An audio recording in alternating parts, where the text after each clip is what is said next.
Good morning to all student.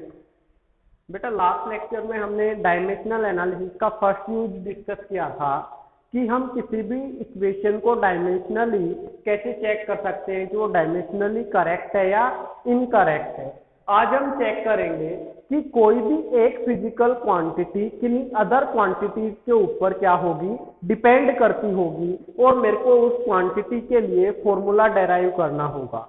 ये dimensional analysis का second use है टू डेराइव द रिलेशन या to derive the formula among various physical quantity. देखो इसको कैसे समझेंगे। सपोज करो मेरे पास कोई एक क्वांटिटी ए है, वो क्वांटिटी बी सी और डी पे डिपेंडेंट है, तो ए बी और सी डी में क्या रिलेशन होगा वो हम डायमेंशनल फॉर्मूले का यूज करके क्या करेंगे, कैलकुलेट करेंगे। बेटा यहाँ बिल्कुल मैं एक क्वेश्चन की हेल्प से आपको अच्छे से यूज समझा रहा हूं। क्या होगा आपका यूज, देखो मेरे पास क्वेश्चन क्या है, find the expression for centripetal force. किसके लिए एक्सप्रेशन फाइंड आउट करना है मेरे को, फोर्स के लिए।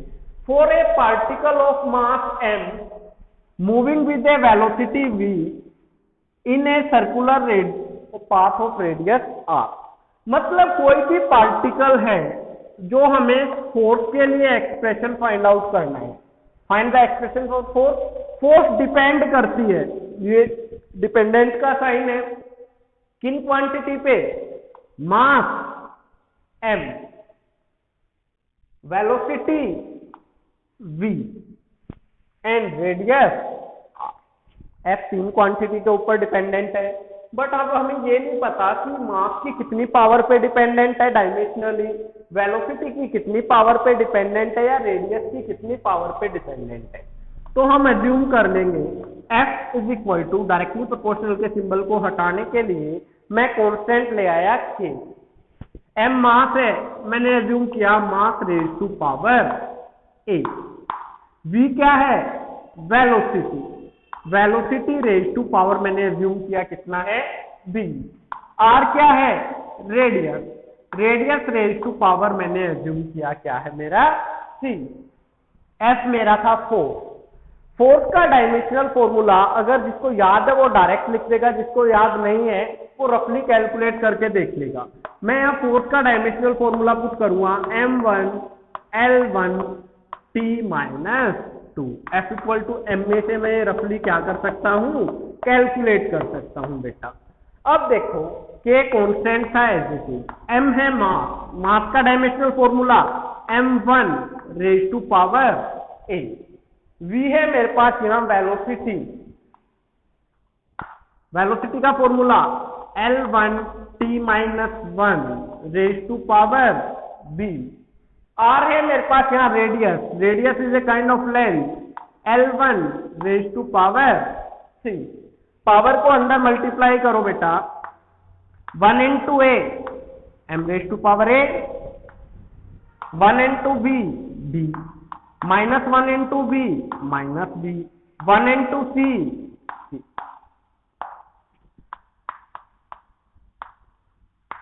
M raise to power A। अब आपने मैथ्स में कॉन्सेप्ट पढ़ा है, base are same power are added. अगर बेस सेम होगा तो पावर क्या हो जाएंगी मेरी, ऐड हो जाएंगी। L raise to power B plus C, L raise to power B plus C, T raise to power minus. अब ये दोनों साइड इक्वल थी तो मैं इक्वेट कर सकता हूं।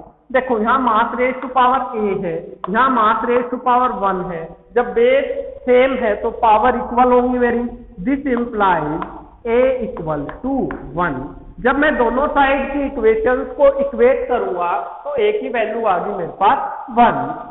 B plus C equal to, जो मेरा B प्लस C है ये किसके इक्वल आ जाएगा, 1 के इक्वल। और minus B equal to minus 2, minus से माइनस कैंसल, B की वैल्यू क्या आ गई मेरी 2। B की वैल्यू 2 यहाँ पुट करो बेटा, 2 plus C equal to 1, C equal to 1 minus 2 equal. देखो बेटा मैंने A B और C तीनों की वैल्यू क्या कर ली हमने, कैलकुलेट कर ली। अब ये तीनों वैल्यू में इक्वेशन नंबर 1 में क्या कर दूंगा, सब्स्टिट्यूट कर दूंगा, पुट कर दूंगा। देखो क्या मिला मेरे को इक्वेशन 1 में सब्स्टिट्यूट करने के बाद, f is equal to K m raise to power a है, तो a की वैल्यू कितनी आई है 1, v raise to power b है, b की वैल्यू कितनी आई है 2, r raise to power c है, c की वैल्यू कितनी आई है -1। तो फॉर्मूला आ गया मेरे पास k m v square, power ऊपर प्लस की है, नीचे जाके कितनी आ जाएगी माइनस की है, नीचे आके किसकी हो जाएगी प्लस की। ये मेरे पास क्या आ गया formula to using dimensional analysis. हम डायमेंशनल एनालिसिस का यूज करके किसी भी क्वांटिटी का फॉर्मूला क्या कर सकते हैं, कैलकुलेट कर सकते हैं। अब देखो कोई भी क्वांटिटी है, देखो मैं सेकंड क्वेश्चन यहां डिस्कस करूंगा, उससे और अच्छे से आपको क्लियर हो जाएगा कि डायमेंशनल एनालिसिस का यूज करके हम कैसे क्वांटिटी का फॉर्मूला क्या कर सकते हैं, डेराइव कर सकते हैं। देखो एक क्वेश्चन में और डिस्कस कर लेता हूं। क्वेश्चन, कोई मेरे पास कोई भी सिंपल पेंडुलम है, उस पेंडुलम का टाइम पीरियड डिपेंड कर रहा है, the time period of a simple pendulum depends upon 3 quantity, mass m of the pendulum, length l of the pendulum and acceleration due to gravity g। Pendulum का time period 3 चीजों पे depend है, mass m, length l and acceleration due to gravity g। अब वही procedure लगा देंगे, हमें ये नहीं पता कितने टाइम पीरियड पे डिपेंड है, तो मैं अज्यूम कर लूंगा m raise to power a, l raise to power b, g raise to power c। t है टाइम पीरियड, फॉर्मूला लिख दो t1, m0 l0 t1। m mass of body है तो m1 raise to power a, l length है तो l1 raise to power b, g acceleration due to gravity है, acceleration का formula होता है l1t-2। एक टाइप का एक्सेलरेशन होता है, acceleration velocity by time, l1t raise to power -2। Power को ओपन करो, 1 into a, 1 into b, 1 into c, -2 into c, -2c। m raise to power a, base same है, पावर है l raise to power b plus c, t raise to power -2c। अब देखो यहां भी मास है, यहां भी मास है, जब मास मास के ही इक्वल है तो पावर भी इक्वल होंगी। कंपेयर करो, a = 0, लेंथ की पावर कितनी है b प्लस c, यहां लेंथ की पावर कितनी है 0, b plus c = 0, -2c = 1, this implies c = -1/2। c की वैल्यू आ गई -1/2, तो b -1/2 = 0, b = 1/2।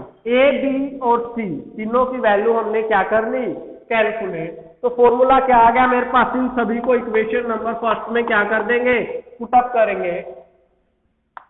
m raise to power 0, l raise to power b है, l raise to power 1/2, g raise to power -1/2। किसी भी नंबर की पावर 0 1 होता है, l raise to power 1/2, g की पावर नीचे जाके 1/2 हो जाएगी, और 1/2 को हम लिख सकते हैं √, तो हम इसको ये भी लिख सकते हैं t = k √L/g। ये मेरा टाइम पीरियड का क्या आ गया, फॉर्मूला कैलकुलेट हो गया, किसके लिए, सिंपल पेंडुलम के लिए। किसके लिए कैलकुलेट हो गया बेटा, ये मेरा सिंपल पेंडुलम के लिए।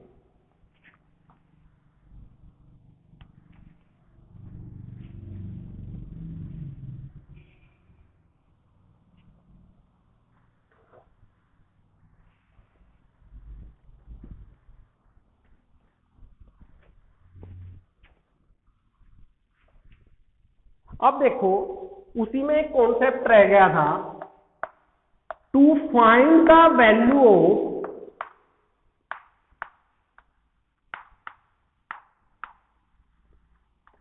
अननोन कांस्टेंट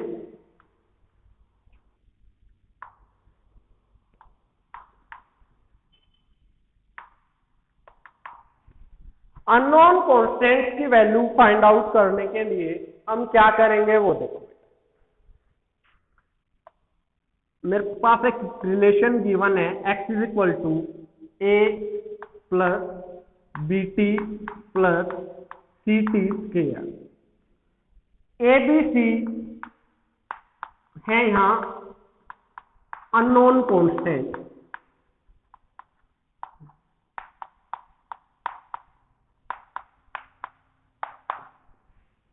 टी है टाइम पीरियड, एक्स है यहां डिस्टेंस।